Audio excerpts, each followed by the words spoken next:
Welcome back to Weber Reviews.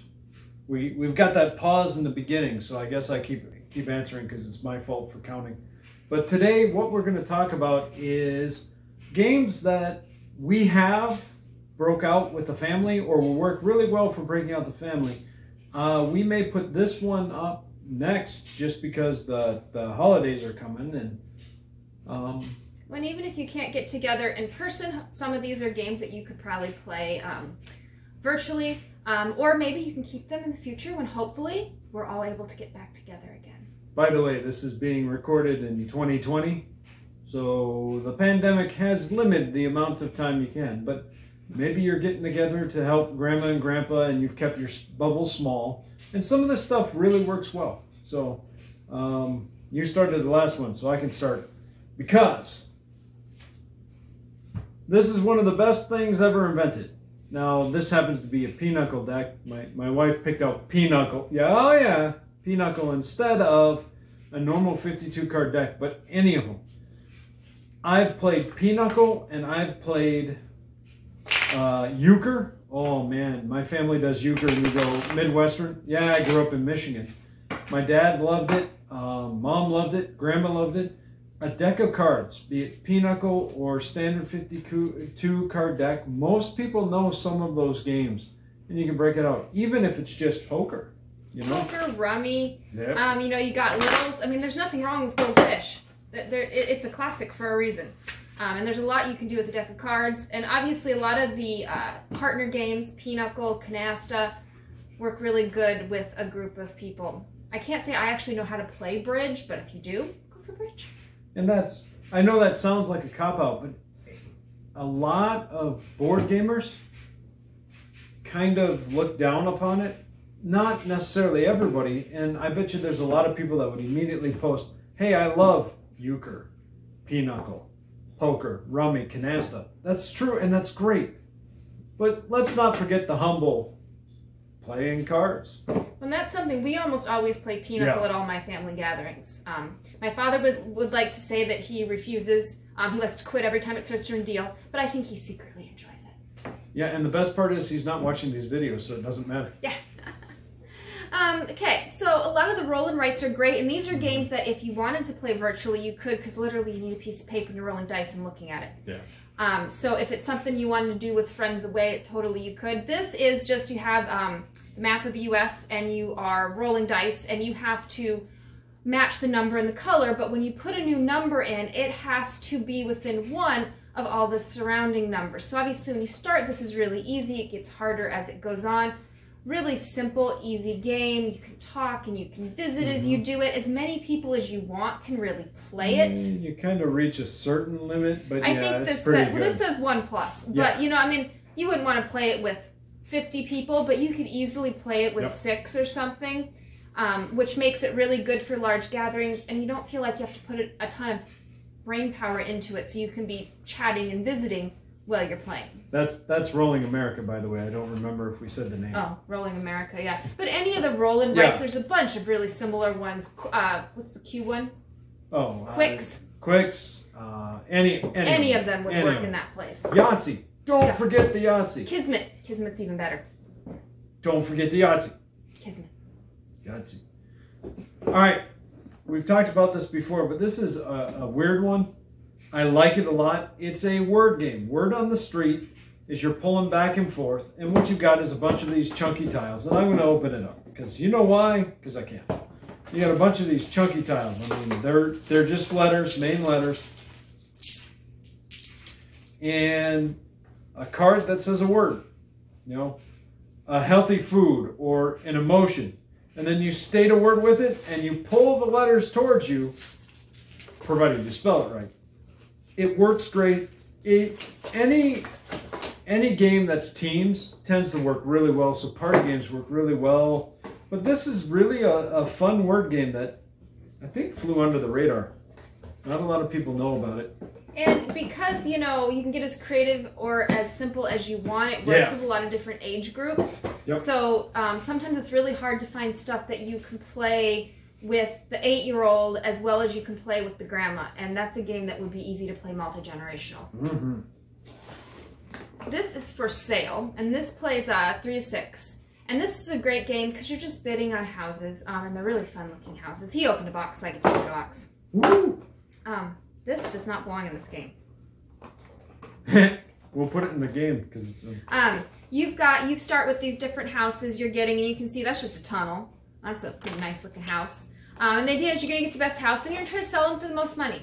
Yep. Again, really easy to play in pieces. Really easy to just kind of thing. Just cardboard chits for money, but really easy and quick to play. Yep. And again, you can play it while you're chatting and having fun. And it's quick, it's easy. And that 6-player count can be hard to find something because a lot of the card games we love only play 4 players. And this at 6 is really nice. And it doesn't add a whole lot of time. All right. So she went with For Sale, which is a #1 of these bookshelf games from Griffin Eagle Games now. But Incan Gold, also a Diamond. That's what it comes up in Board Game Geek, and I can never find it every single time. Basically, this will push your luck. And you're going into Indiana Jones style into a temple, trying to grab as much loot as you can. At a certain point, hazards start showing up in the card tableau. And you can leave. You keep whatever you got. Well, if 2 of the same one show up, same hazard show up, everybody still in it loses their stuff. If you run away and you're alone, you collect everything that was left over. This is a push your luck game. It's fun. It's easy. The choice is go in or leave.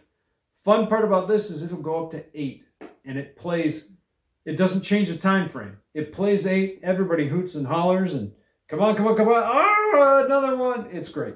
I like it. And it's another one you could easily play virtually if you wanted, because all you'd have to keep track is your gems. This is a game we love to play with my mother and grandmother. This is Vegas Dice. It's got really nice money, and you're just betting on these different numbers. And you've got your dice you're rolling out, and you're trying to get the majority on each of these, and then you're going to get whatever money's there. And there can be more than one money when you put it out. And so if 2 people are there, 2 people could get it. The one with the majority and the second majority would get the second. But if you tie, you get nothing. Oh, I love watching people tie and then jumping in there and stealing it. Yes, and then someone with like 1 on there can steal all the money because the 2 with 3 each just tied, and the one person won it. But really easy and fast. Again, really easy to play with a bunch of different groups. It's easy. You can teach it in minutes, and you feel like, oh, and everyone enjoys it because everyone understands you're just really betting, but really easy. And then at the end of 3 rounds, you just count your money, and whoever has the most money wins. Now, racing game, Downforce. Plays up to 6, holds its time frame. And you'll notice I keep saying holds its time frame, especially when you're talking with a multi-generational, lots of families, grandma or parents or kids. You don't want them too long and you don't want them too heavy. This one's right in that spot because you can win by betting. You can bet on other people's cars. Your cars are going around, and all you're doing is playing a card and moving the number of spaces. Now, we have a couple of friends that like to make sure they clog up every one of those spots to make sure everybody's slow. But the game flows really well. It's fun. I can't think of a time I didn't have fun with this one. And it's a racing game, but it's also a betting game. Easy to learn, easy to teach. And there's a lot of those race games work really well in a group because they're fast and easy, but that one's probably the easiest of them, which is nice if you're teaching people who haven't played before. This is a party game. This is just one. And again, works good with a nice group of people. It's really easy, and it's one of those games that you really kind of just quit keeping score, much like Telestrations. And we have the party pack for Telestrations that I forget to get out. That's another good version like this, or would work similar. Everybody knows Telestrations. Yeah. Well, anyways, and this one you don't have to be able to draw, which is a perk because I draw awfully, just awful. You don't even want to look. So this is just a really fun little party game. It's a little bit different than some of the other ones you see because you're trying to be the only one if you with a certain term. If 2 people come with the same one, it gets tossed out. So looking at the back of them when they're upside down, as long as everybody has a unique clue for the person guessing, life is good. That doesn't happen. No. Because they make it so that you would go for the obvious ones, New York Slice. I split, you choose. It's going to make you want to eat pizza, though. That's true. You got to make sure you get pizza or make pizza, order pizza when you play it. Every time. But really what it is, you set up a pizza and then one person splits it. Now there's a couple of things like, and I always forget, they've got specials that the cards are, you know, this counts for more points, etc. And what you're trying to do is get kind of the most of certain types of pizza and avoid, I always forget, I don't think it's anchovies, but it might be. There's like some blank pizzas and stuff. No sauce, no cheese, nothing. It's a fun game because the I split you choose is hard to pull off well. This one does. It's short, plays 6 people. I split it up, she picks her part, and it goes around. I think it works really well, and I think it's underrated. Well, and it's easy to teach to anyone. They get the idea, oh, okay, you split, I choose, and I'm trying to get the best pizza. Yeah. So you're like, oh, I can make this one really good, but then obviously I'm not going to get it because I don't get to choose. You know, whoever split chooses last. This is Codenames. There's a bunch of versions. We have this in pictures here, but there's tons of versions. Any version you want. And this is just teams, really easy to do. And again, you're just trying to get them to guess the different ones. And it's really fun in a family group where you know each other because you can get some really creative clues. We were playing Codenames, and you know, some of the things like I was able to get my brother to say was really fun because I could do stuff that other people might not get, but my brother would get. Yep. And I knew that, you know, and so this is, you can play with people you don't know because obviously you can easily get clues. But it's even more fun when you know the group well because you can give some really inventive clues. So it makes it just, you know, kind of extra special when you're playing in that group of close friends or family. But really easy, 2 teams. Doesn't matter how many are in 2 teams. Actually, the more the merrier. Mm-hmm. All right. Well known to a lot of people. King of Tokyo. Monster Death Yahtzee. Now, I'd say Monster Death because we've had some people win with points. And you get points by doing certain things, getting certain cards. But really, you're rolling Yahtzee style. You're trying to beat on the other people. One person's in Tokyo trying to hold on and kill everybody else or get the most points. My kids love it. Everybody we've played with has enjoyed it. My father, who is definitely not a gamer, but, you know, he jumped in with us to play with the kids. Thought it was great. It's fun.